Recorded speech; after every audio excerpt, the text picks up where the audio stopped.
Careful, ma'am. That's a real jet. The laughter came before the woman even turned around.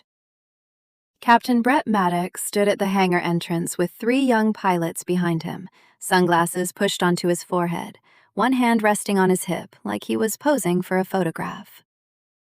"You sure you don't want the gift shop tour instead?" More laughter. The woman ignored him. She was crouched beneath the intake of an F-16, one gloved hand reaching deep inside the duct. She wasn't looking at the men. She wasn't reacting to them. She was looking for something. Foreign object debris. A loose screw. A piece of wire. Anything that could turn a perfectly good aircraft into a coffin at 30,000 feet. She swept her fingers across the inside of the intake. Nothing. She pulled her hand out, wiped 2 fingers across the metal lip, inspected them, and moved to the next section. Maddox's grin widened. "See, that's what I'm talking about."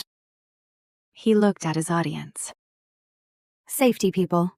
They show up, touch everything, write a report nobody reads, then fly home and build another government around the paperwork. The woman finally answered. "I'll pass on the tour." Her voice was calm. Not sarcastic. Not angry. Just final. Then she went back to the aircraft. Maddox laughed. "She likes me." Nobody answered. The woman wore a plain gray flight suit. No wings.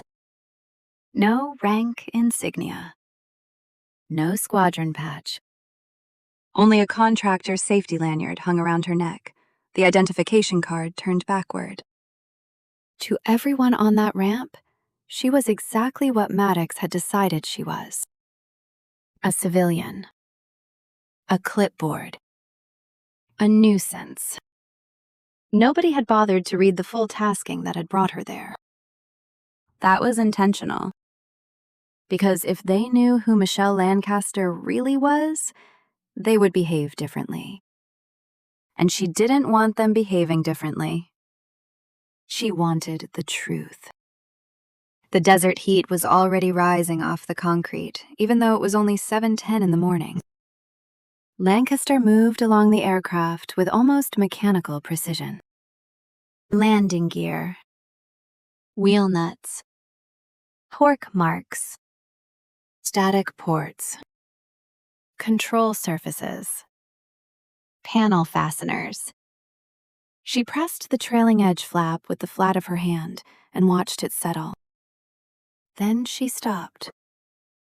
Her eyes moved beneath the wing. A hydraulic line crossed an inboard rib. Something caught her attention. She reached underneath. Her glove came back with a faint sheen. Hydraulic fluid. She stared at it. Behind her, Maddox was still talking. "Ma'am, you want coffee?" She ignored him. A heavy-set man in a flight line vest approached from maintenance. Chief Master Sergeant Luis Ferrante. 30 years around military aircraft. He was chewing gum and watching Lancaster's hands instead of her face. She pointed beneath the wing. "Number 2 hydraulic line." Ferrante crouched. "What's wrong with it?" "Chafing where it crosses the rib." She looked at him. "I wouldn't sign this aircraft off." Maddox laughed from behind them. "Chief, we should alert the maintenance gods." The lieutenants laughed with him. Ferrante didn't. He reached beneath the wing. His fingers found the line. He felt the rough section. Then he pulled his hand back. A thin film of fluid glistened on his glove. His expression changed. He looked toward Lancaster. She had already moved on. "Where'd you learn to spot that?" he he asked. She didn't turn. Around. That was all. Ferrante watched her walk away. Something about her bothered him. Not because she was wrong, because she was right too quickly. He had seen thousands of people inspect aircraft. Most looked. She read them. There was a difference. An hour later, the ready room smelled like burnt coffee and floor wax. Maddox had reclaimed his favorite chair. He sat backward in it, arms folded across the seat, surrounded by the young pilots who treated everything he said like it was worth laughing at. Lancaster stood near the back with an untouched paper cup of coffee. Maddox glanced toward her. "Since our safety expert is here..." The room quieted. He smiled. "Let's get professional." A few pilots leaned forward. "Pop quiz." Lancaster said nothing. Single engine flameout. Maddox tapped his fingers against the chair. "You're high. Engine quits. Give me the air start envelope." A pause. "Altitude, airspeed, procedure." His grin grew. "Take your time." Everyone knew what this was. They were waiting for her to admit she wasn't a pilot. Lancaster put her coffee down. 230 knots, 18,000 feet. The smile on Maddox's face froze. She continued. "JFS to the green band. If you're below the windmill restart line, throttle to off, then around the horn." One lieutenant stopped smiling. "Watch EGT on relight." Lancaster looked directly at Maddox. "Unless you'd rather cook the can." Silence. Then she tilted her head. "Want the backup procedure too?" Nobody laughed. Maddox recovered quickly. "Lucky guess." He turned toward the schedule. But something had changed. For the first time that morning, he wasn't sure what he was dealing with. Lancaster didn't care. She waited until the room emptied. Then she walked to the maintenance binder for the F-16. She opened it. Page after page. Functional check flight. Completed. Signed. Certified airworthy. She turned to the engine run log. No engine hours. Lancaster stopped. She checked the date. Then the tail number. Then the engine log again. Nothing. The aircraft had supposedly flown a functional check flight, but the engine had never been started. She turned another page. Another aircraft. Another completed check flight. Another empty engine log. A third. Then a fourth. Lancaster stopped counting. She pulled out the small notebook she carried everywhere. Tail number. Date. Initials. She wrote them down carefully. No accusation.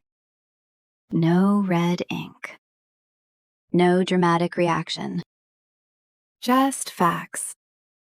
A pattern doesn't need to shout. It only needs to repeat. She closed the binder. Chief Ferrante appeared in the doorway, holding fresh coffee. His eyes went to the binder. Then to her. "Where'd you say you flew, ma'am?" Lancaster looked at him. For the first time that morning, she met his eyes directly. Her pale eyes gave him nothing. "I didn't." She walked past him. Ferrante watched her leave. Then he looked at the binder. Something cold settled in his stomach. He opened it. He checked the same page. Then the engine log. His thumb moved across the paper. The aircraft had been certified after a flight that never happened. Ferrante pulled out his phone. He photographed both pages. His hand wasn't completely steady. 30 years on a flight line had taught him something simple. A bad aircraft could kill you. A bad mechanic could kill you. But a clean piece of paper lying about both could kill a lot more people. He looked through the doorway. Lancaster was already disappearing into the desert heat. He didn't know who she was. But he knew one thing. She hadn't come here to inspect paperwork. She had come here because she already suspected what was inside it. By the second day, the entire base had a name for her. Clipboard. It spread quickly. Clipboard's on the ramp. Clipboard wants the forms. Watch out, Clipboard's coming. Someone even taped a paper clipboard to the door of the small trailer they'd assigned her. Maddox thought it was hilarious. Lancaster removed it, folded it once, placed it neatly on her desk. She kept working. At 8:40, she walked toward the flight line to observe a launch. Maddox stepped directly into her path. 2 lieutenants stood behind him. He raised one hand. Clipboard doesn't go past the yellow line. Lancaster stopped. Liability insurance. He smiled. You understand, sweetheart. She looked at the yellow line, then at him. She didn't argue. She opened her notebook. 8:40. She wrote. Captain Maddox denied a flight safety evaluator ramp access during launch operations. His smile faded slightly. 2 witnesses. She looked up. Spell your first name for me. The 2 lieutenants went silent. Maddox stared at her. Cute. He walked away. One of the young pilots followed. The other didn't. First Lieutenant Sarah Vance remained at the yellow line. She was 26. Young enough to still believe doing everything right would keep her safe. 2 days earlier, she'd written up a real flight control problem. She had been told to fly anyway. She had obeyed. Because the alternative was a conversation about whether she really wanted to be a fighter pilot. Lancaster looked at her. Only for a second. But she saw it. The tension, the fear. The thing Vance was trying desperately not to show. Lancaster said nothing. She simply closed her notebook and walked away. Vance watched her go. She had no idea who that woman was. But for the first time in months, she felt like someone had noticed. By mid-morning, the F-16 was grounded. A red X had appeared across the aircraft forms. The gripe was detailed, professional, specific, and it carried one name. Michelle Lancaster. She had supposedly identified a flight control rigging fault. Lancaster stared at the document, then looked beneath the aircraft. Nothing had been touched. The torque stripes were intact. No maintenance order existed. No built-in test code had been recorded. She turned toward Major Dale Puit. The operations officer stood several feet away, wearing the pleasant expression of a man who had spent years solving problems by making them disappear. I didn't ground this aircraft, she said. Puit smiled. The forms say you did. Lancaster held up the paper. This gripe is fabricated. His smile didn't move.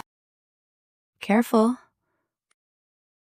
The fault described here would have generated a BIT code. Puit said nothing. There isn't one. She pointed toward the aircraft. The rigging hardware hasn't been disturbed either. Puit's eyes narrowed. Lancaster lowered the paper. Someone created a fault that doesn't exist. She looked directly at him. Ben signed my name to it. For half a second, his professional smile disappeared. Then it returned. You're done here by noon. He turned away. Lancaster watched him leave. Then she looked at her watch. 11:40. She returned to her trailer. Opened her notebook. Copied the gripe number. The time. The missing BIT code. The untouched torque stripes. Then she photographed the paperwork from 3 different angles. At 12:20, Ferrante appeared at her door. This time, he wasn't smiling. He looked over his shoulder before stepping inside.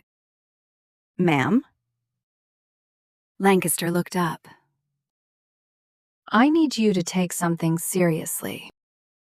She waited. Major Puit makes paperwork problems disappear. A pause. Numbers, gripes, flight hours. Ferrante lowered his voice. If you keep pulling this thread, you're going to find out something. What? You were never here. Lancaster stared at him. Your report will disappear. He swallowed. And so will you. She clicked her pen shut. That's good to know. Ferrante looked confused. Lancaster stood. You're a good man, Chief. He shook his head. I don't know about that. I do. She walked past him. Ferrante remained in the doorway. He watched her disappear into the heat. And for the first time, he understood something that made his stomach turn. She wasn't afraid of what they could do to her. She was waiting for them to do it. Because whatever she had come here to find,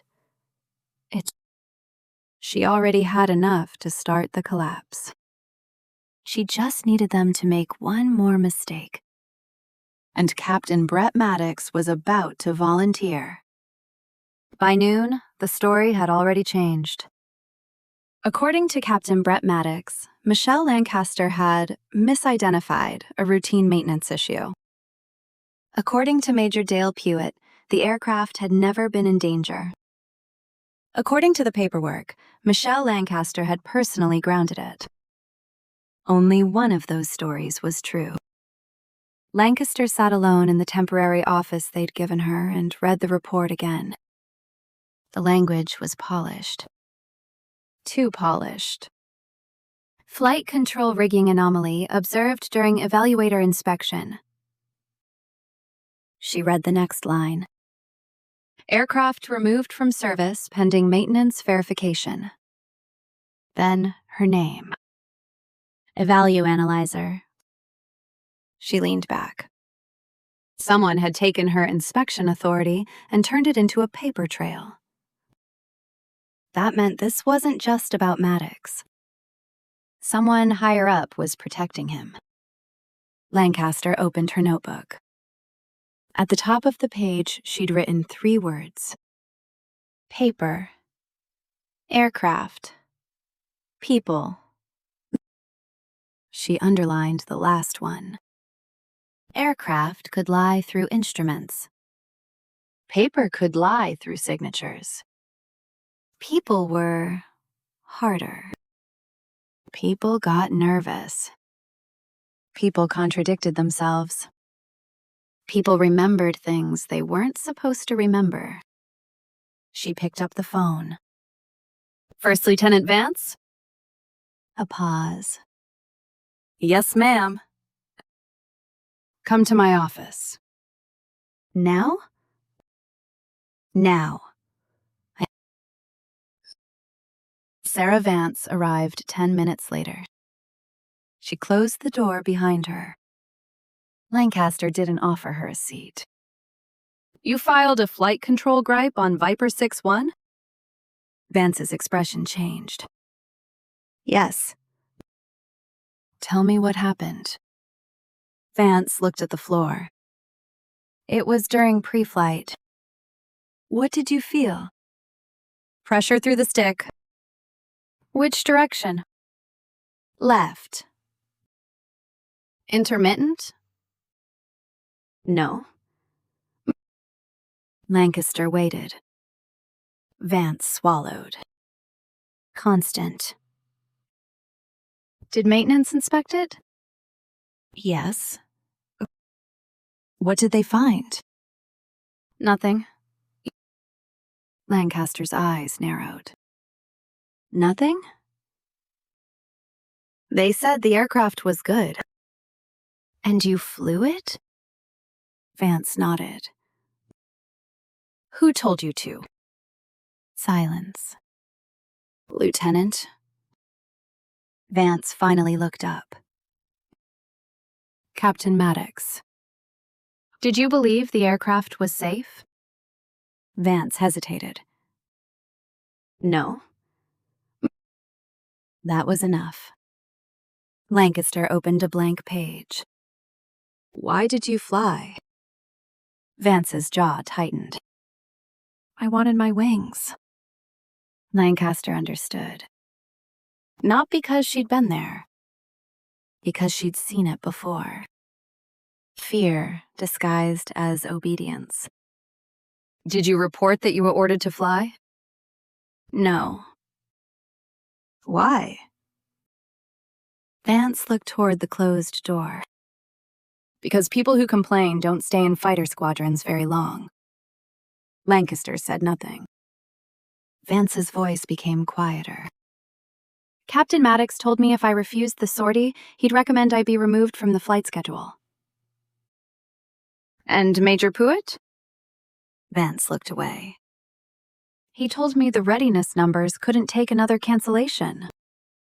Lancaster closed the notebook. Thank you. Vance stood. At the door, she stopped. Ma'am? Lancaster looked up. I don't know who you are.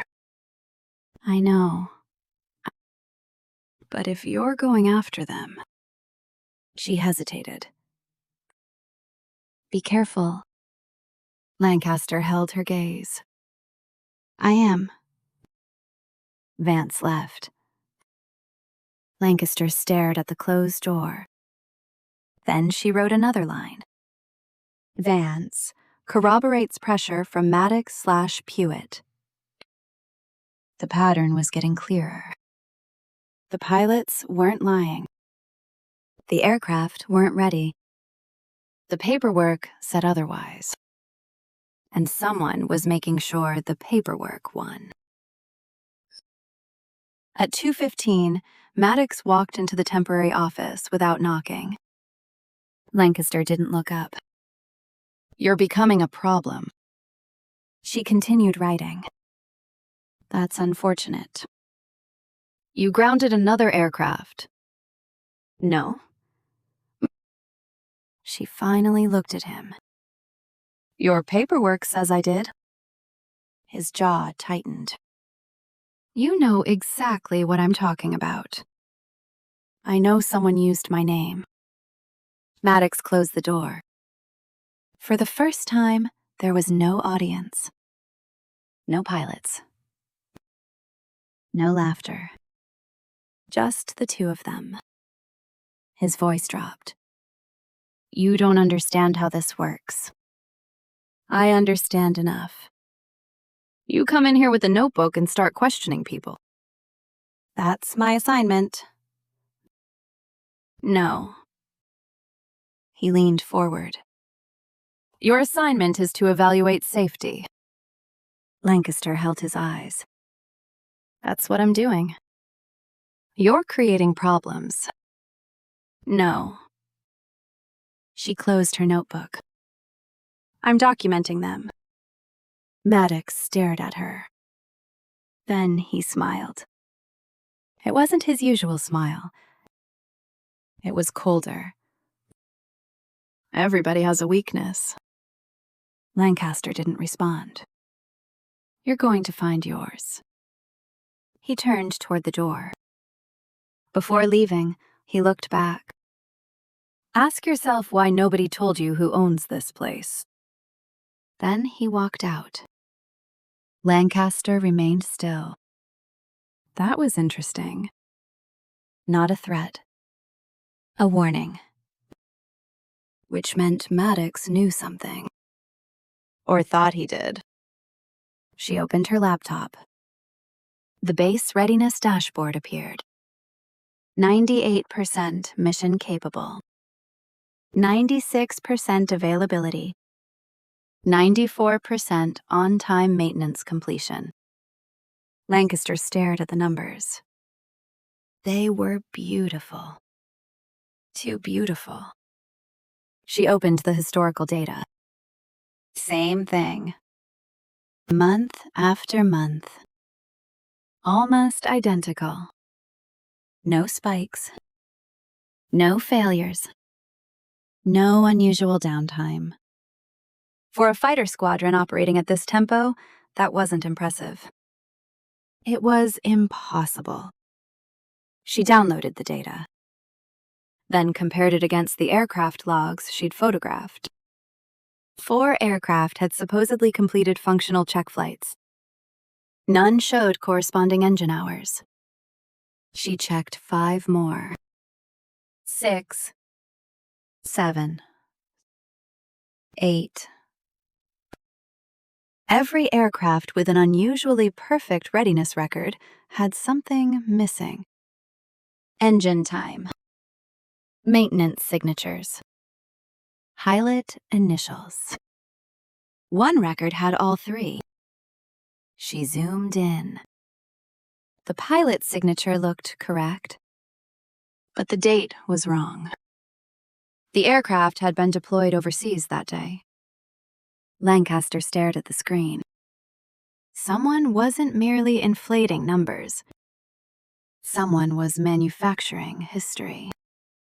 She opened the encrypted inspection archive. Access denied. She tried again. Access denied. She looked at the permissions. Her temporary evaluator account had no access to the maintenance vault. That was unusual. A safety evaluator was supposed to have access to anything relevant to flight safety. Someone had deliberately restricted her. Lancaster leaned back. Then she smiled faintly. They had just made her job easier. Because now she knew where they didn't want her looking. At 6:40 that evening, Chief Ferrante found her near the maintenance hangar. You're still here. So are you. He looked around. Walk with me. They moved between 2 rows of aircraft. Ferrante kept his voice low. I checked the hydraulic line. Lancaster waited. You were right. I know. He stopped walking. No. His expression hardened. You don't understand. He pulled a folded piece of paper from his pocket. Someone repaired it after your inspection. Lancaster looked at the document. Who? There's no signature. Then who authorized the repair? That's the problem. Ferrante looked toward the hangar. The repair never officially happened. Lancaster studied him. Unofficial maintenance? Ferrante nodded. And the log? Clean. And Lancaster folded the paper. That's illegal. Ferrante looked at her. It's worse than illegal. He pointed toward the aircraft. If that line had failed in flight, the pilot could have lost hydraulic control. Lancaster's expression hardened. Who knows? Me. Vance? Probably. Maddox? Ferrante hesitated. Yes. Puit? Another hesitation. Yes. Lancaster looked down the flight line. So 4 people know. Ferrante shook his head. 4 people know something. He looked directly at her. I don't think any of us knows how far this goes. A vehicle rolled slowly past the hangar. Major Puit was inside. He didn't look toward them. Ferrante waited until the vehicle disappeared. Then he said something Lancaster hadn't expected. I've been here 30 years. I know. I've watched commanders come and go. He lowered his voice. Readiness numbers have always mattered. He looked at her. But I've never seen anyone work this hard to make bad numbers look good. Lancaster nodded. Then help me find out why. Ferrante stared at her. You're not scared. She looked at him. I've been scared before. Of what? Different things. He didn't ask again. The next morning, Michelle Lancaster walked into the maintenance records building. A civilian clerk looked up. Can I help you? Maintenance archive. Authorized personnel only. Lancaster placed her evaluator credentials on the counter. I am authorized. The clerk checked the card, then looked at his computer. Not for this section. Who restricted it? He hesitated. Major Puit? Lancaster nodded. Thank you. She walked away. She didn't argue. She didn't threaten him. She simply took out her phone. Called the number printed on her official tasking orders. Lancaster. A woman's voice answered. Yes.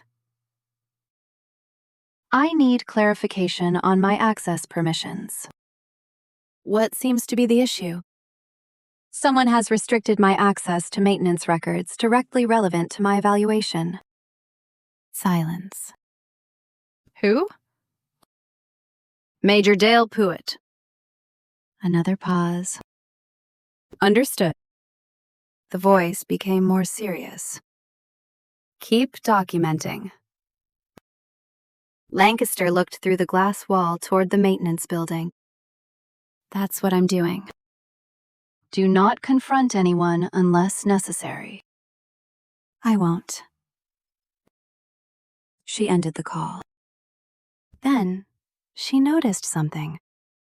Across the parking lot, Captain Maddox was standing beside a squadron vehicle, watching her. He wasn't smiling. He wasn't joking. He was simply watching. Then he raised his phone, took a photograph. Lancaster saw the screen flash. Maddox lowered the phone, turned around, walked away. She didn't follow. She didn't react. Instead, she wrote one sentence in her notebook. They know I'm looking. Then she added another. Now find out what they're afraid I'll find. That afternoon, Lancaster returned to her office and found a folder lying on her desk. No envelope. No note. Just a thin, brown folder. She opened it. Inside was a copy of her own inspection report. Someone had marked several lines in red. One sentence had been circled. Evaluate displayed unusual fixation on aircraft deficiencies. Another. Evaluator may be exhibiting excessive concern inconsistent with normal operational judgment. Lancaster read the final page. Her name was at the bottom. Not her signature. A recommendation. Consider removal from installation due to potential instability. She stared at it. For several seconds, she didn't move.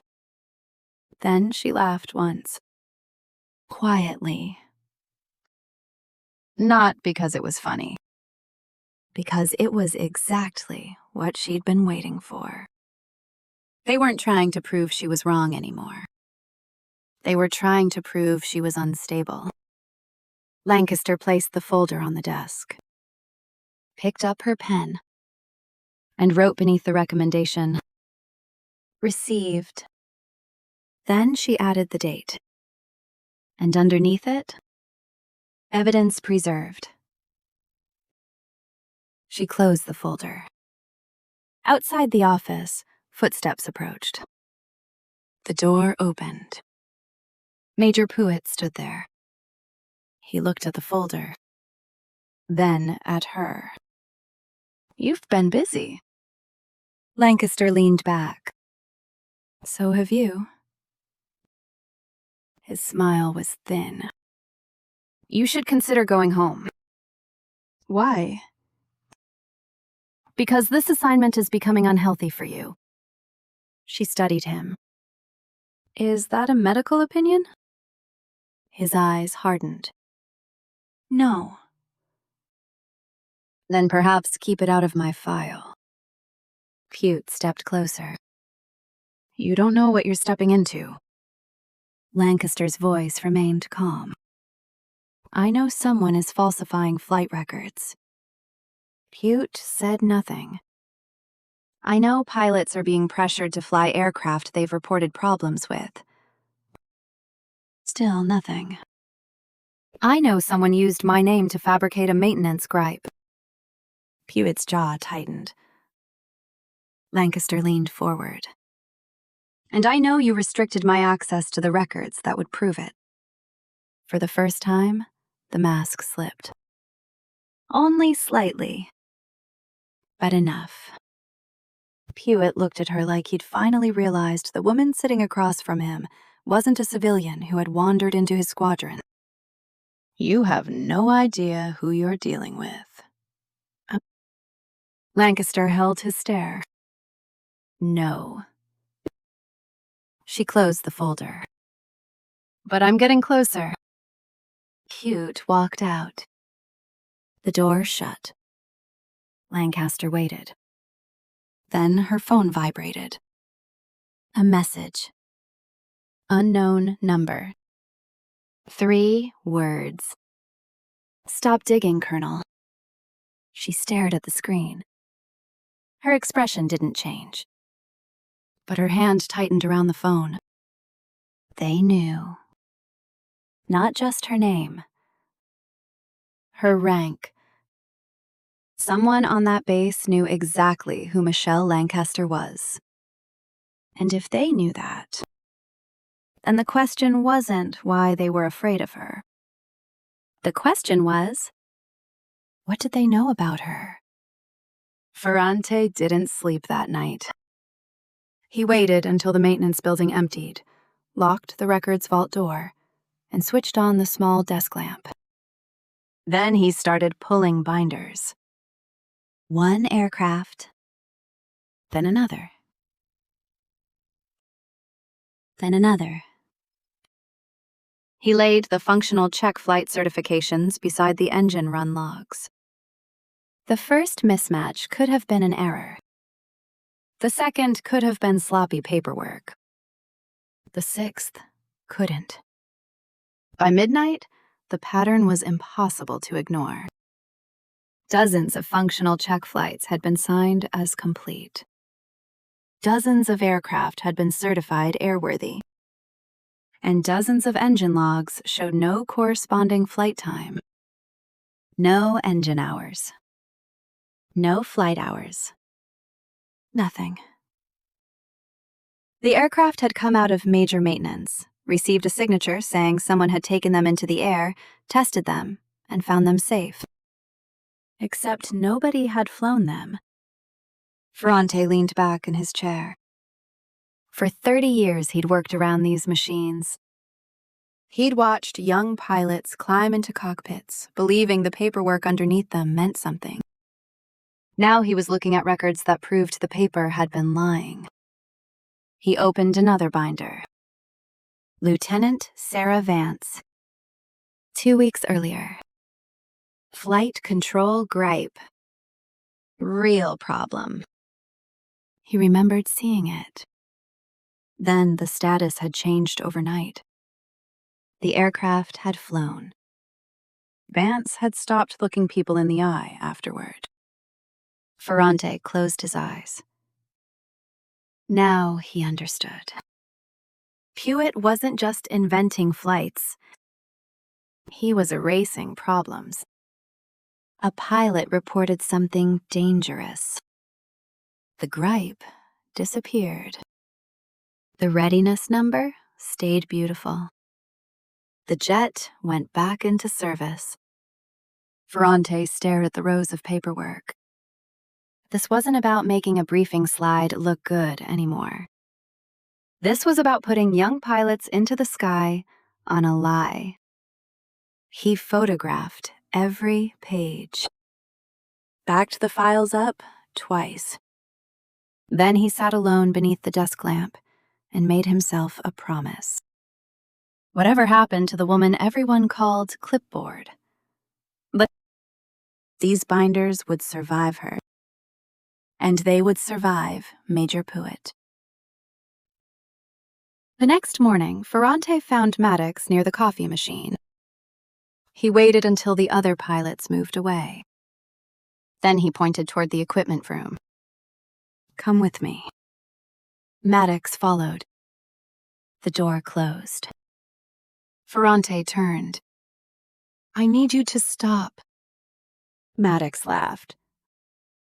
Chief, relax.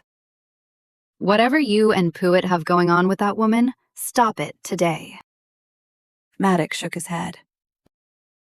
She's a clipboard. Ferrante stepped closer. No. His voice dropped. She isn't. Maddox's smile faded. Ferrante stared at him. I've been on flight lines since before you could drive. He paused. I've heard exactly one person in my life read a tower frequency the way she does. Maddox didn't answer. Like the words are load-bearing. Ferrante's eyes hardened. Like she's holding the whole aircraft up with them. Maddox shifted. Ferrante continued.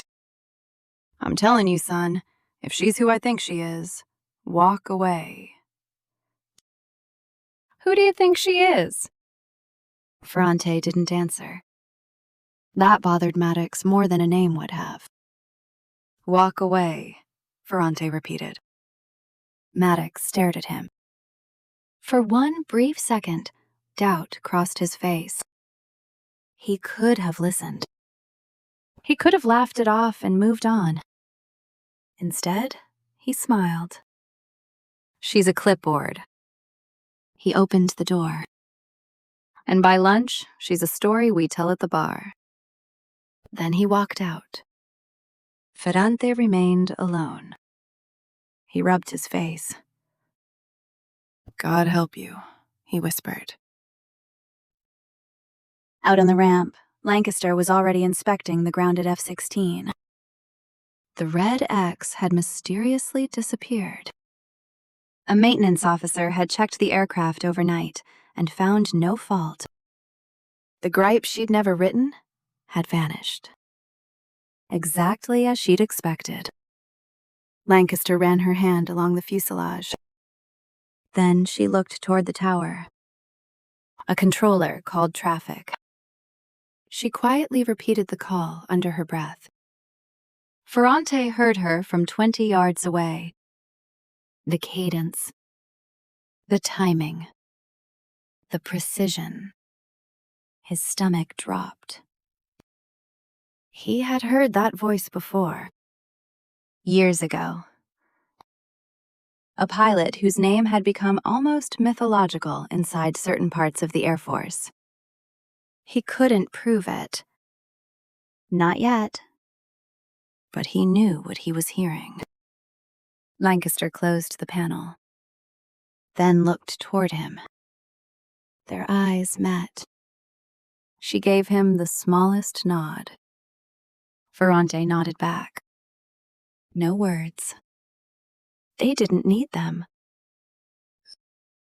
At 9:15, Major Puit arrived. He carried a folder. He stopped beside Lancaster. You were instructed to submit your evaluation by noon. I'll submit it. Then why are you still here? She looked at the aircraft. Because I'm not finished. Puit's expression tightened. You're finished when I say you're finished. Lancaster turned. No. He stared at her. She continued calmly. I'm finished when the evaluation is complete. You're becoming insubordinate. Document it. His jaw clenched. You don't understand what you're doing. I understand exactly what I'm doing. She looked at the folder in his hand. And I understand what you're doing. Puit lowered his voice. Be careful. I am.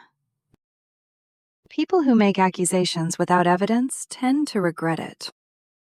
Lancaster looked at him. Good thing I have evidence. For a second, neither moved. Then Puit handed her the folder. Your official gripe. She opened it. The document described a serious flight control anomaly. Underneath. Evalu, Michelle Lancaster. She looked at the signature. It wasn't hers. She flipped the page. You forged my name. Puit's face remained expressionless. That's your signature. No. You signed the inspection. I didn't. He leaned closer. Then prove it. Lancaster looked at him. That was the trap. If she protested too loudly, she'd look emotional. If she refused the report, they could call her unstable. If she signed anything, she'd legitimize the lie. So she did the one thing they hadn't expected. She photographed every page. Front. Back.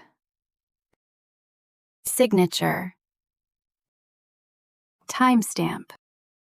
Then she looked at Puit. Anything else? He stared at her. No.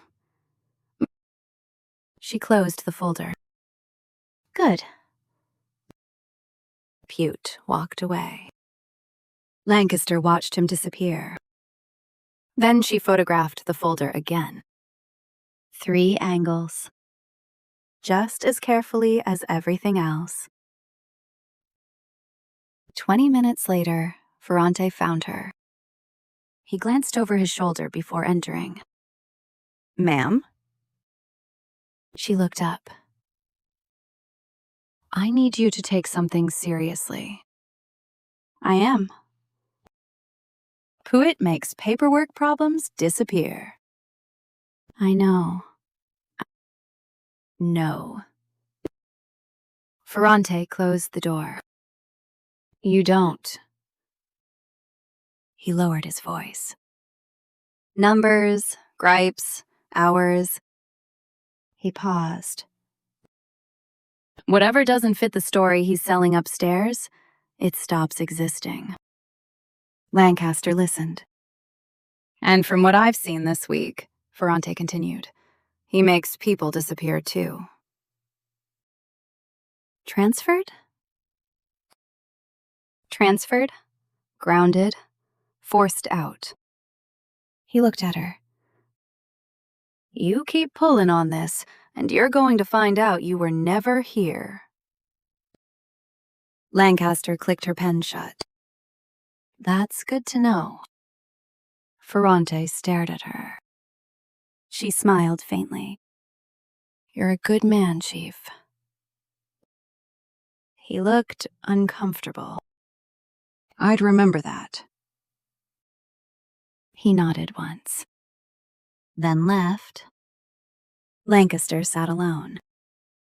The fabricated gripe remained on her desk. The noon deadline was approaching. She had no intention of meeting it, because there was one thing they had forgotten. They had created a false reason to stop her from flying. And that meant she now had a perfect reason to insist on flying. At 11:47, Lancaster walked toward the operations building. She carried nothing except her notebook. The flight line was busy. Pilots preparing. Ground crews moving equipment. Engines starting in the distance. Maddox spotted her. He walked over. Where are you going? To fly. And he laughed. No, you're not. Why? You grounded the aircraft. I didn't. You signed the gripe. That's not my signature. Maddox stepped closer. You really don't know when to stop. Lancaster looked at him. Do you? His smile disappeared. You've been warned. So have you. He stared at her. Then he moved aside. Lancaster continued toward the aircraft. Maddox watched. His jaw tightened. He turned toward Major Puit standing near the operations building. Puit gave him a single nod. Maddox understood. He walked quickly after her. Captain Lancaster. She kept walking. Stop. She didn't. Maddox raised his voice. Major Puit has ordered you off the aircraft.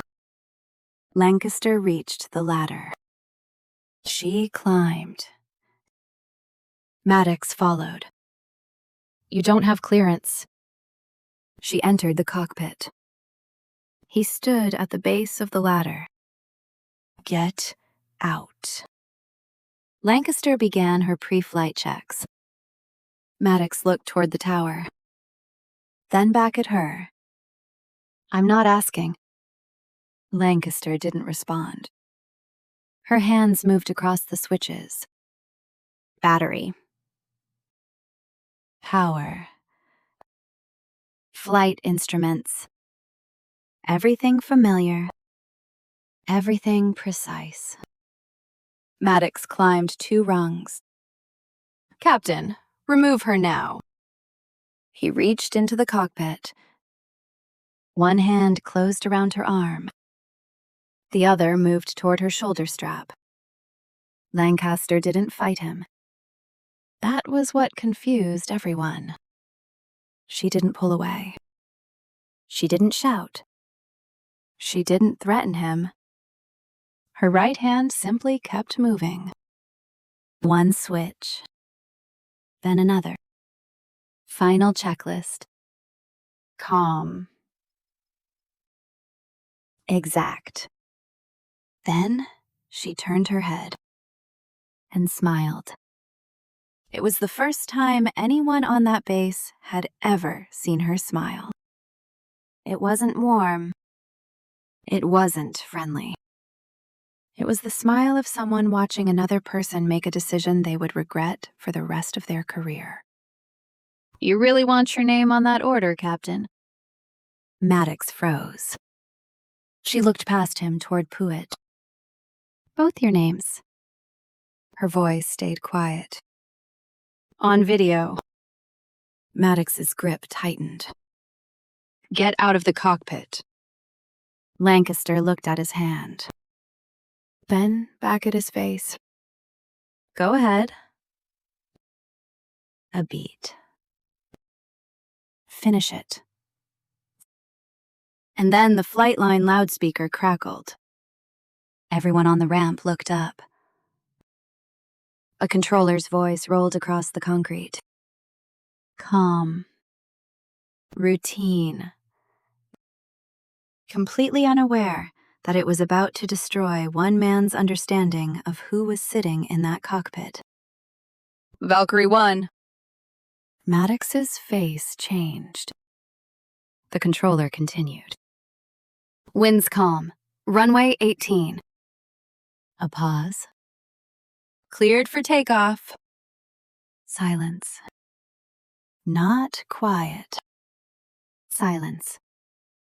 The kind that seems to press against your chest. Maddox looked at Lancaster. Lancaster looked straight ahead. Ferrante stepped away from the maintenance wall. His eyes widened. Because now he knew. The call sign. The cadence. The woman. All of it. He walked toward the aircraft. And as he reached the ladder, his hand came up in a crisp salute. His voice cracked when he spoke. That's Valkyrie 1. Maddox slowly turned toward him. Ferrante looked directly at the captain. Air Force Cross. Another step. Combat Search and Rescue 16. Then he looked at the hand still gripping Lancaster's arm. You've got your hands on a legend, Captain. Ferrante's voice hardened. Get them off her! Maddox didn't move. He couldn't. Because the woman he'd called Clipboard for 3 days, it had just been identified by the name nobody on that flight line expected to hear. Valkyrie. For 3 seconds, nobody moved. Captain Brett Maddox was still holding Michelle Lancaster's arm. Then he slowly let go. The flight line had changed. The pilots who had laughed at her that morning were no longer laughing. The mechanics had stopped moving. Even the ground crew seemed frozen. Because everyone had heard the same call sign.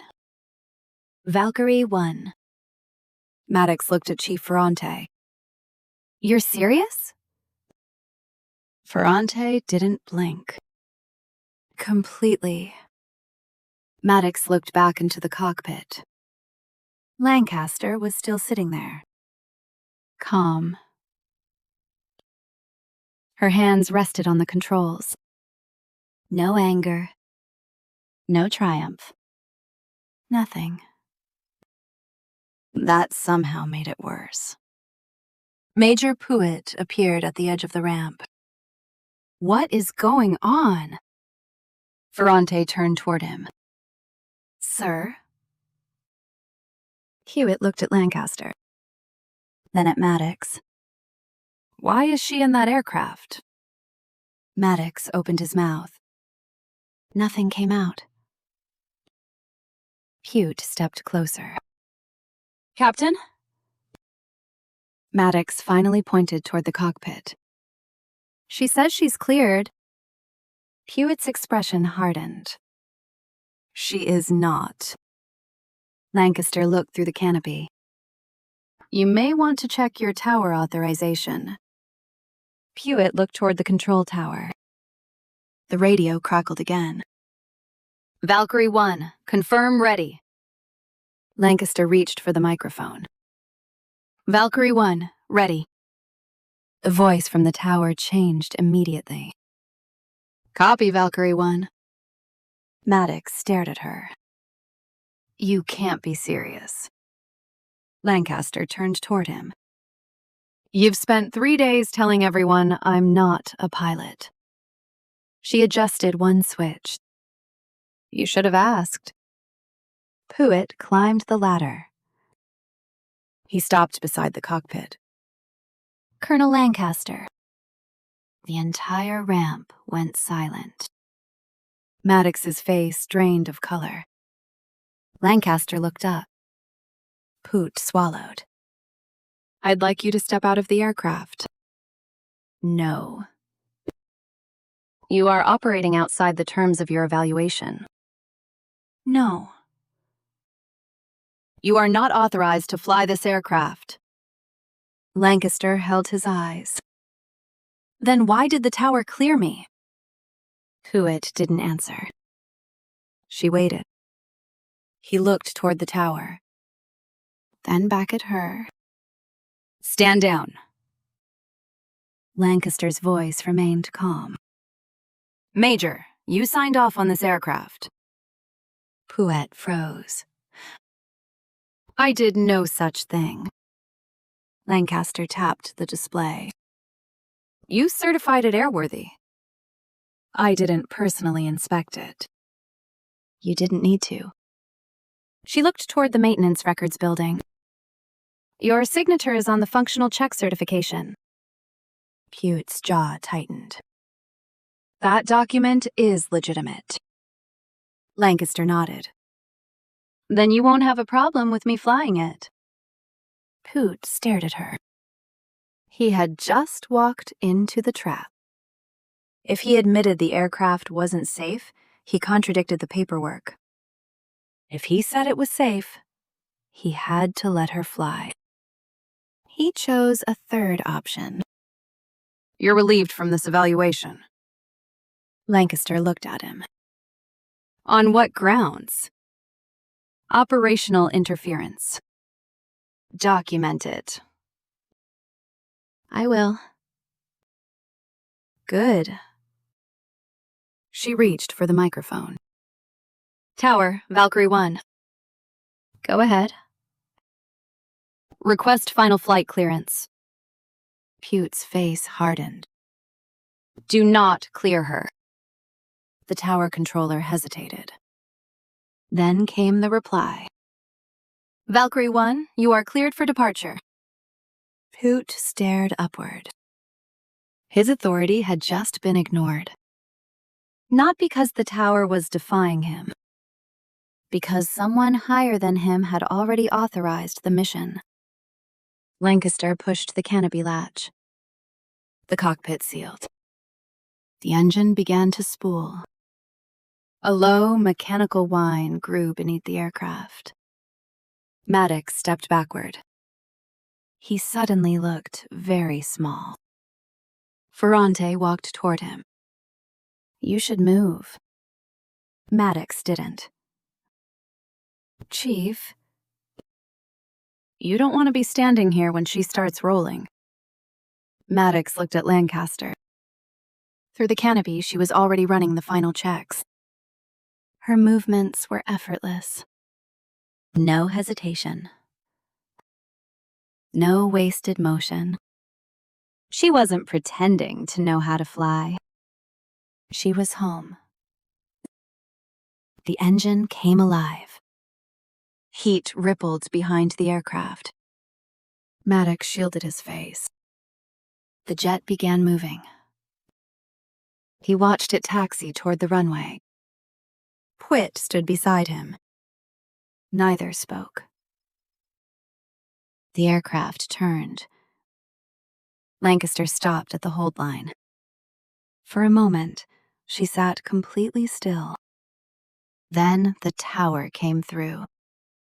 Valkyrie 1, cleared for takeoff. Lancaster pushed the throttle forward. The F-16 surged. The nose lifted.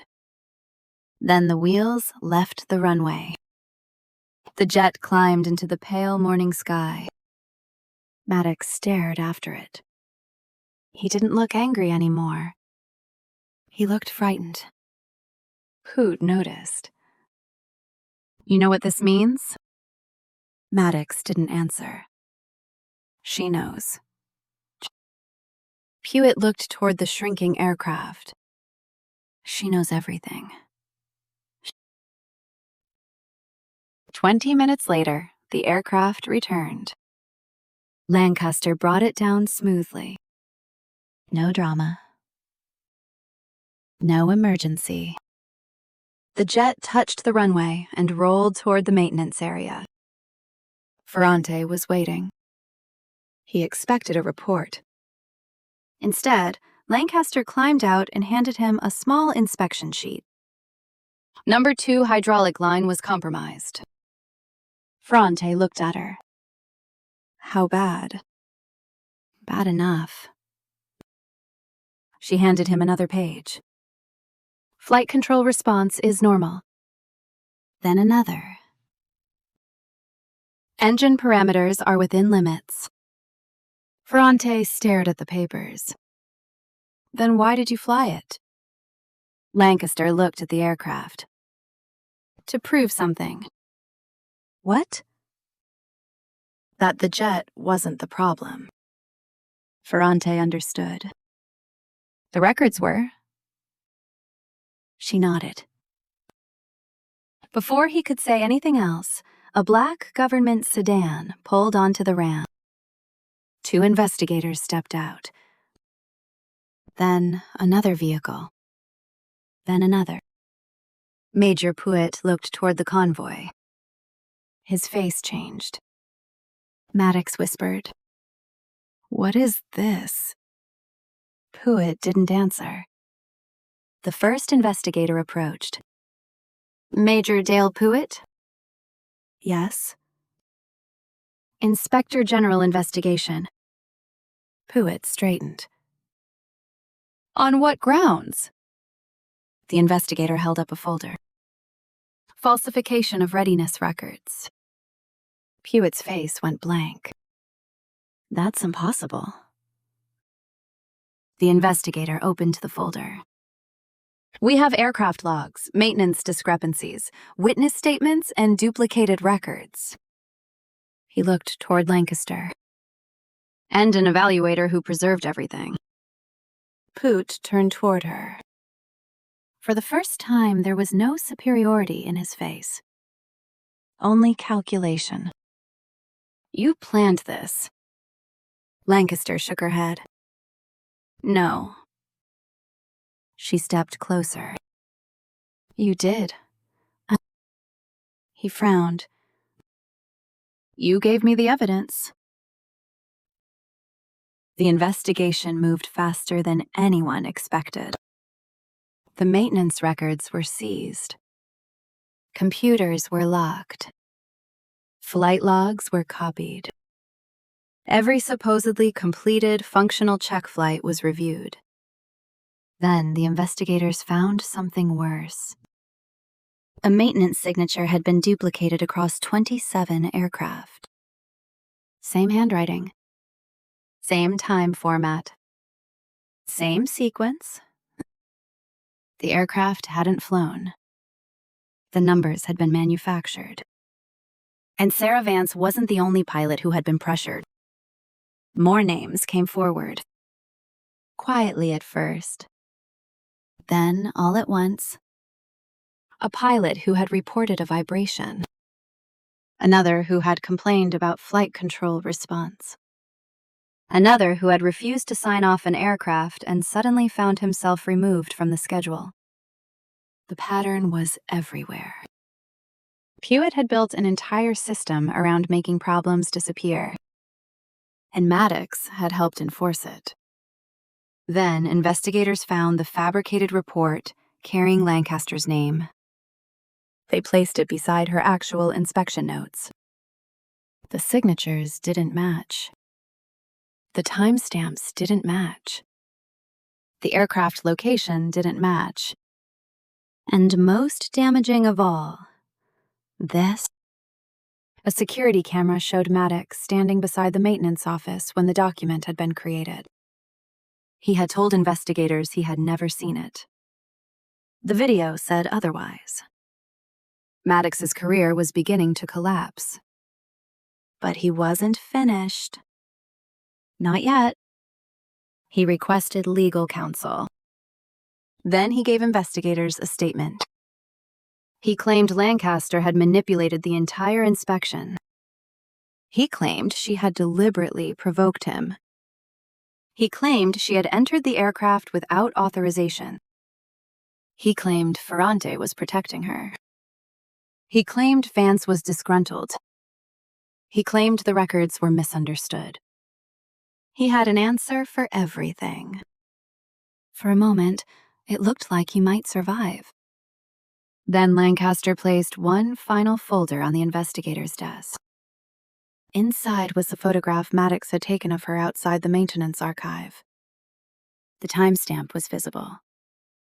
So was the metadata. And attached to it was the message he'd sent her. "Stop digging, Colonel." The investigator looked up. "You knew her rank." Maddox said nothing. "You knew who she was before you fabricated the report." Still nothing. "And you threatened her." Maddox's attorney whispered something to him. The investigator closed the folder. "Thank you, Captain." Maddox stared at the table. That was the moment he realized something. He hadn't been fighting a civilian safety evaluator. He had been fighting someone who understood evidence. Someone who knew exactly what a paper trail could do. Someone who had spent her entire career watching small mistakes become fatal. Later that evening, Ferrante found Lancaster alone beside the aircraft. The sun was setting. The flight line had finally gone quiet. He stood beside her. "So?" She looked at him. "Chief?" He smiled. "I knew I recognized your voice." Lancaster smiled faintly. "You took your time." Ferrante laughed. "I've been trying not to believe it." "Why?" "Because Valkyrie was a story." Lancaster looked toward the horizon. "Stories are usually about people who survived." Ferrante studied her. "Not everyone survives." "No." She touched the burn scar on her wrist. "That's why I remember." Ferrante noticed the scar. "That's from the mission?" She nodded. He didn't ask for details. He already knew better. But then, a young lieutenant approached. Sarah Vance. She looked nervous. "Colonel?" Lancaster turned. Vance swallowed. "I want to give a statement." Lancaster nodded. "Then give the truth." Vance took a breath. "I will." She looked toward the hangar. "I should have spoken sooner." "You're speaking now." Vance nodded. Then she walked toward the investigators. Ferrante watched her go. "That's what you came here for, isn't it?" Lancaster didn't answer immediately.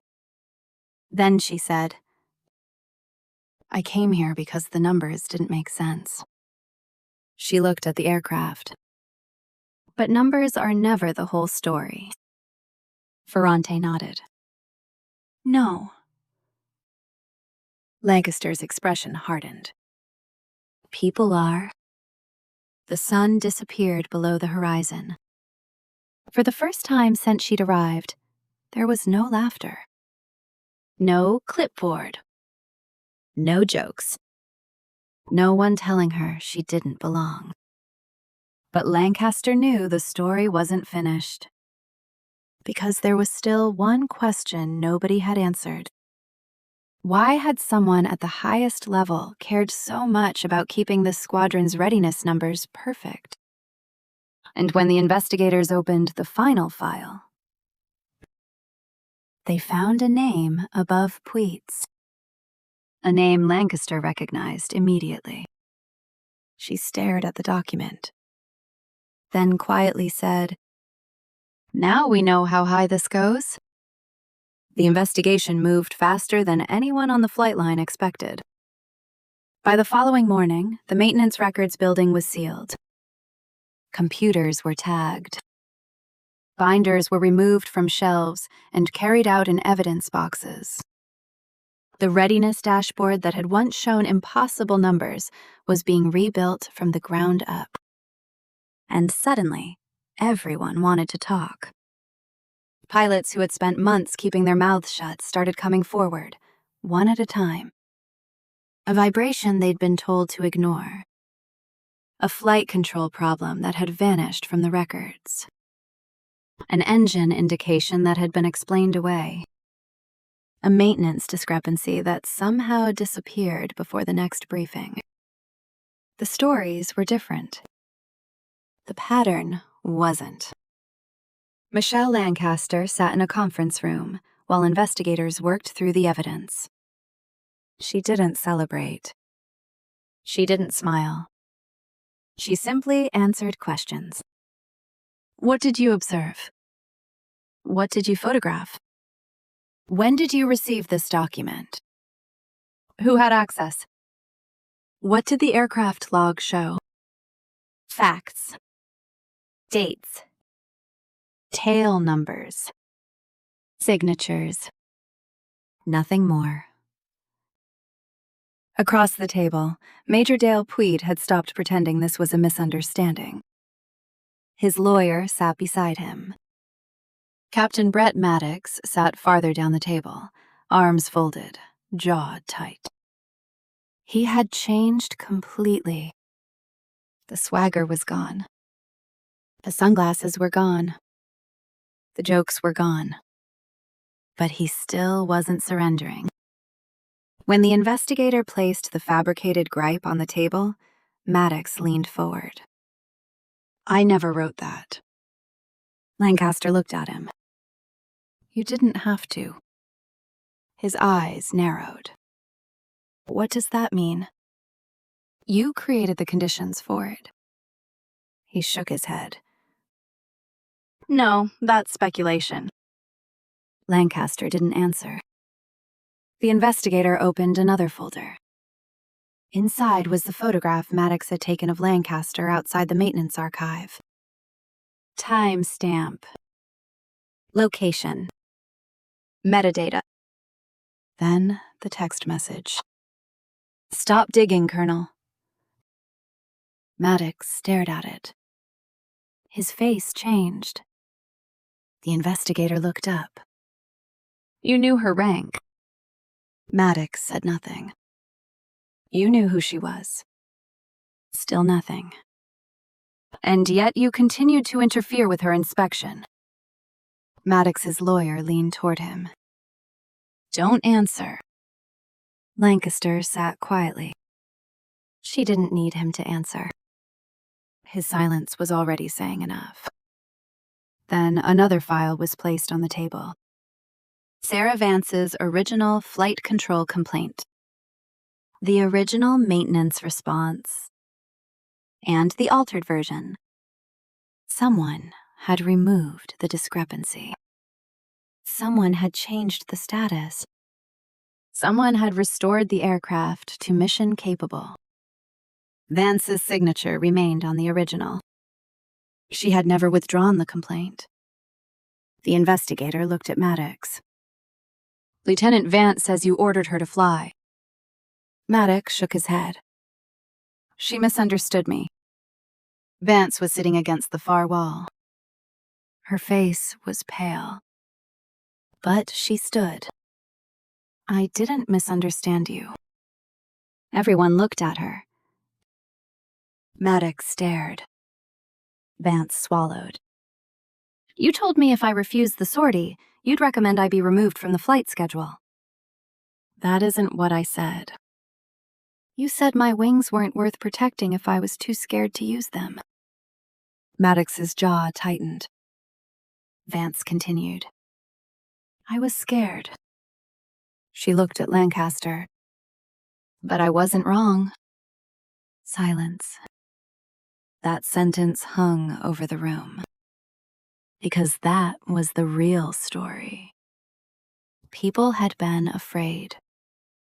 And the people above them had learned how to use that fear. The investigation continued. Then came the records of the functional check flights. 1 aircraft. 2.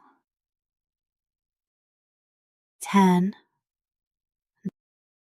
20. The same pattern. Flight certified. Engine log, empty. Maintenance signature, present. No corresponding sortie. The numbers had been manufactured. Not once. Not twice. Over and over. Ferrante sat at the far end of the table. He hadn't said much. When the investigator asked him whether he believed the aircraft were safe, he answered without hesitation. Some were. A pause. Some weren't. And the records? Ferrante looked down. The records were safer than the airplanes. Nobody spoke. He continued. That's the problem. By late afternoon, the base had become strangely quiet. No one called Lancaster Clipboard anymore. Nobody laughed when she walked past. People moved aside. Some saluted. Others simply nodded. She didn't want either. She wanted the flight line back. The aircraft back. The truth back. She walked alone toward the jet that had started everything. The same F-16 she'd inspected on her first morning. The one with the hydraulic line. The one whose paperwork had been manipulated. The one they had tried to bury beneath a false gripe. Ferrante was waiting beside it. He held a binder. It's clean now. Lancaster looked at him. What? The honest check flight. He opened the binder. The aircraft was actually inspected. He handed her the forms. No fabricated gripe. No missing signature. No fake flight. Everything was there. Real. Accurate. Accountable. Lancaster picked up the pen. For a moment, she stared at the signature block. Then she signed. Michelle Lancaster. Lieutenant Colonel. The real signature. The real date. The truth in ink. She closed the binder. Squared it with the others. Exactly. Ferrante watched her. You know, he said, I called you Clipboard in my head for 3 days.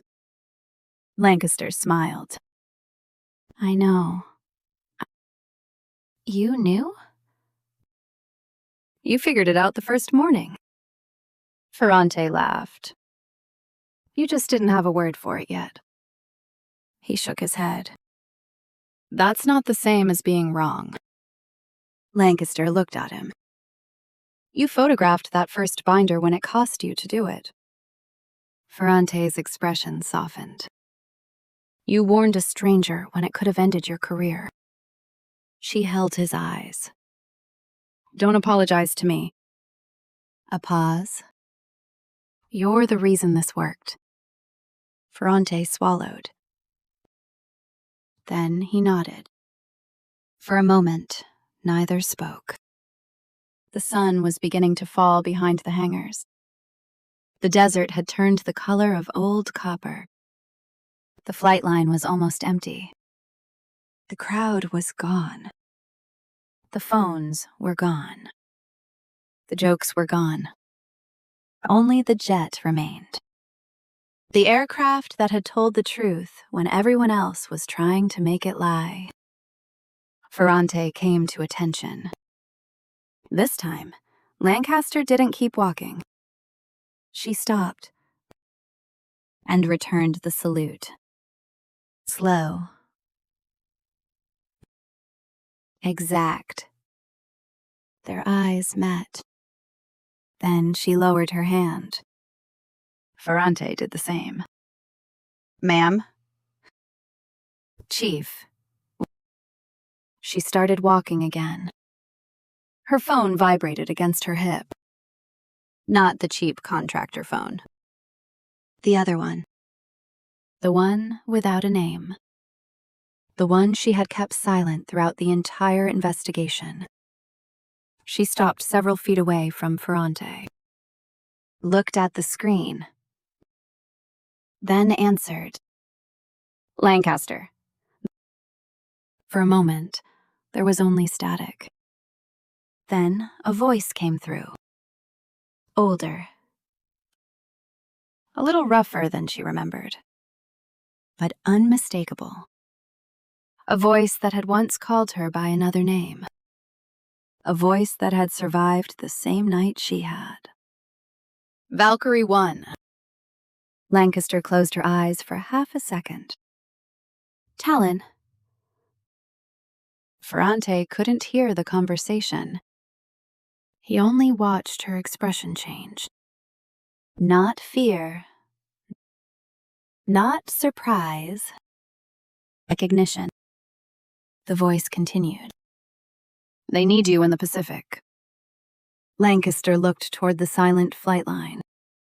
The jet. The tower. The place where she'd spent days proving that the truth still mattered. Then the voice added, There's a carrier. A pause. And there's a problem. Lancaster's eyes narrowed. And? Another pause. There's exactly one name everybody upstairs keeps saying. She looked toward the horizon. The voice finished. And it's yours. Lancaster didn't answer immediately. She thought about the first morning. The laughter. The word clipboard. The chafed hydraulic line. The fake report. The frightened pilots. The men who believed paperwork could hide the truth. Then she thought about the other things. Cold ground. A burning aircraft. A rescue package waiting for an opening. A debt that had never really disappeared.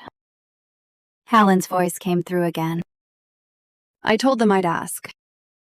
He paused. I'm asking. Lancaster looked at the fading light. Then at Ferrante standing beside the fuel pits. Then at the aircraft that had told the truth that morning. She took a breath. On my way. She ended the call. Ferrante watched her. He didn't ask where she was going. He already knew. She walked toward the edge of the ramp where a staff car was waiting. Her worn gloves were folded in one hand. The desert wind moved across the empty flight line. She didn't look back. Because some people leave a place after they've won. Others leave because there's another place where they're needed. And somewhere far beyond that runway, another problem was already waiting for Valkyrie 1. The investigation had exposed the truth. The squadron would rebuild. The pilots would fly, knowing the paper beneath them meant something again. But Michelle Lancaster had never been defined by one base, or one medal, or one call sign. She had spent years learning one simple lesson.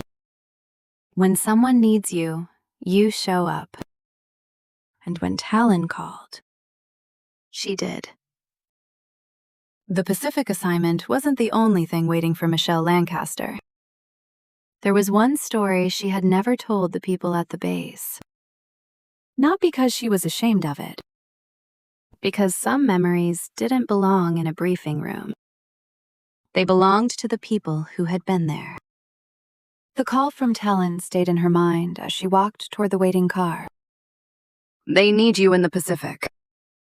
A carrier. A problem. And one name everyone upstairs kept saying. Hers. Valkyrie 1. The name had followed her for years. But before it became a call sign, it had been a promise. A promise made on a night when everything went wrong. 2016. The desert was black beneath her aircraft. The operation had started as a routine strike mission. It stopped being routine when the rescue call came through. 2 aircraft were down. The crews were alive. But enemy air defenses had closed the area. The rescue helicopters couldn't get in. Lancaster looked at the tactical display, then at the surrounding terrain.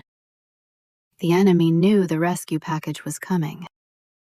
They were waiting. "Valkyrie 1, Talon." Lancaster answered. "Go."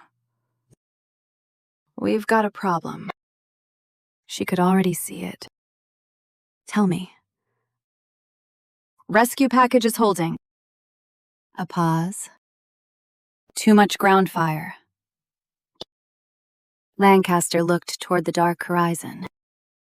"How long?" "Not long." She understood. Every minute mattered. The downed crews were running out of time. Lancaster looked at her instruments, then at the target area. There was one way to pull the enemy's attention away from the helicopters. Someone had to become the target. She didn't ask permission. "I'm going in." Talon's voice sharpened. "Negative." Lancaster pushed the aircraft lower. "Valkyrie 1, abort." She didn't answer. The first missile warning appeared.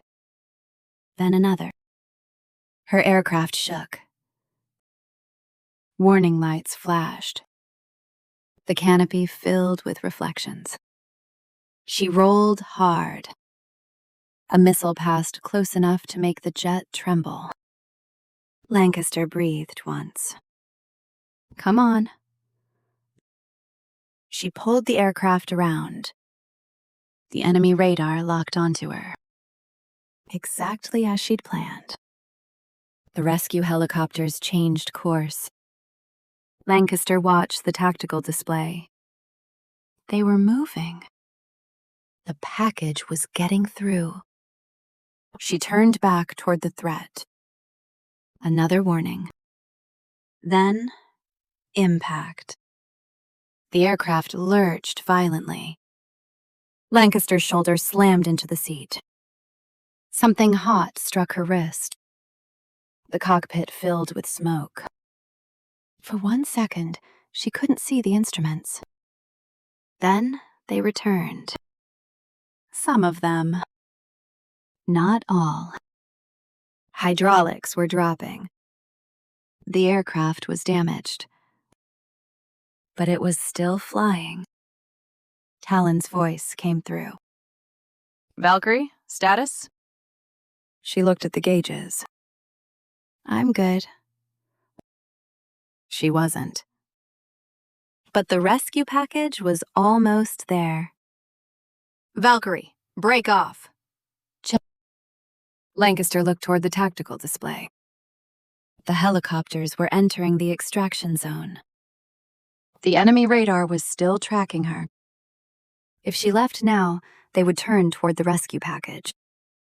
So she stayed. She kept flying, kept drawing fire, kept moving, kept the enemy looking at her. Somewhere below, men were waiting to be rescued. And somewhere behind her, Talon was trying to convince her to come home. She didn't answer. Then the radio crackled. Valkyrie 1, rescue package is in. Lancaster closed her eyes for half a second. Copy. The first helicopter reached the survivors. Then the second. The enemy finally realized what had happened. They turned their attention away from Lancaster. Too late. The crews were already moving. The rescue package was leaving. Lancaster finally turned toward home. The jet was barely holding together. Hydraulic pressure was unstable. Warnings were everywhere. Her right wrist burned. She ignored it. She had one job left. Land. The runway appeared beneath her.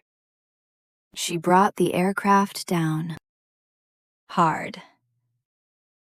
The jet bounced once, then settled. When the aircraft finally stopped, Lancaster shut down the engine. Silence. She looked at her hands. They were shaking. Not from fear, from exhaustion. She looked at the burn on her wrist. Then at the aircraft. She had brought it home. But the rescue crews had made it too. That was all that mattered. The mission became classified. Then the story leaked into military circles. A pilot who had taken a damaged aircraft back into hostile airspace. A pilot who had deliberately drawn enemy fire away from a rescue package. A pilot who had stayed when every reasonable calculation said to leave. Her name became associated with the mission. Michelle Lancaster. Call sign? Valkyrie. She received the Air Force Cross. But the medal never mattered to her as much as one other thing. Captain Ray Okafor survived. He had been part of the rescue package. Years later, he was one of the voices who still called her Valkyrie instead of Michelle. Talon. The voice on the phone. The man who had once told her to come home. And now he was calling again. Back on the flight line, Lancaster finished her walk toward the waiting car. The desert was cooling. The sky had turned the color of the ribbon in the drawer where she kept her medal. Ferrante was standing near the fuel pits. The loudspeaker above him was silent. The crowd was gone. The phones were gone. The jokes were gone. Everything that had seemed so important 3 days earlier had disappeared. Lancaster stopped. Ferrante came to attention. He saluted. This time, she stopped completely. She returned the salute. Slow. Exact. Holding his eyes. I'm sorry, ma'am, Ferrante said. For what? 3 days. She almost smiled. I called you Clipboard in my own head for 3 days before I figured it out. You figured it out the first morning, Chief. Ferrante laughed quietly. I didn't have a word for it yet. That isn't the same as being wrong. He lowered his hand, then looked toward the aircraft. You photographed that binder when it cost you to. He paused. You warned a stranger when it could have ended your career. Lancaster shook her head. Don't apologize to me. Ferrante looked at her. You're the reason this worked. His jaw tightened. He nodded. Neither of them needed to say more. Then Lancaster's phone buzzed. Not the cheap contractor phone. The other one. The phone without a name. She stepped away from the flight line. Answered. Lancaster. Static. Then a voice. Older now. Steadier. A little gravel in it. But unmistakable. Valkyrie 1? Lancaster closed her eyes for half a second. Talon. A breath. They need you in the Pacific. She looked back toward the jet. The aircraft that had told the truth. The same aircraft she'd walked past when everyone else was trying to bury the truth beneath paperwork. Talon continued. There's a carrier. Lancaster waited. And there's a problem. Her expression hardened. What kind? A pause. The kind that made people upstairs start saying your name. She looked toward Ferrante. He was standing at the edge of the darkness. His hand was finally down. Talon continued. I told them I'd ask. Another pause. I'm asking. Lancaster thought about the hole in an airplane. The chute over cold ground. The rescue package. The debt she'd carried from that night.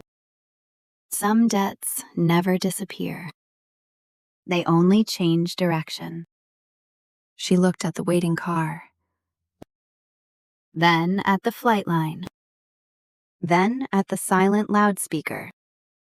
On my way. She ended the call. For a moment, she stood completely still. Ferrante knew from her expression that something had changed. Another mission? Lancaster nodded. Pacific. He smiled. Figures. She looked at him. What? People like you never stay in one place. Lancaster gave him a faint smile. People like me go where we're needed. She turned toward the car. Her worn gloves were still in one hand. The desert wind moved across the empty ramp. She didn't look back. She never did. Behind her was a base that had learned a difficult lesson. Numbers could be manipulated. Reports could be forged. Reputations could be attacked.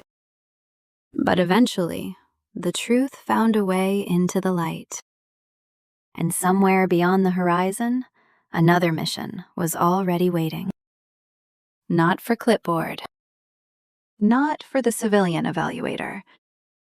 Not even for Lieutenant Colonel Michelle Lancaster. For Valkyrie 1. The woman who had once stayed behind so others could make it home. The woman who still carried the scar on her wrist. The woman who had learned that courage wasn't about being fearless. It was about knowing exactly what could happen. And showing up anyway. The car door opened. Lancaster climbed inside. The engines started. She looked once through the windshield at the flight line, then drove into the fading light. She didn't know what waited in the Pacific. She didn't know how dangerous the next mission would be. She didn't know whether she would come home. But she knew one thing. When Talon called, she answered.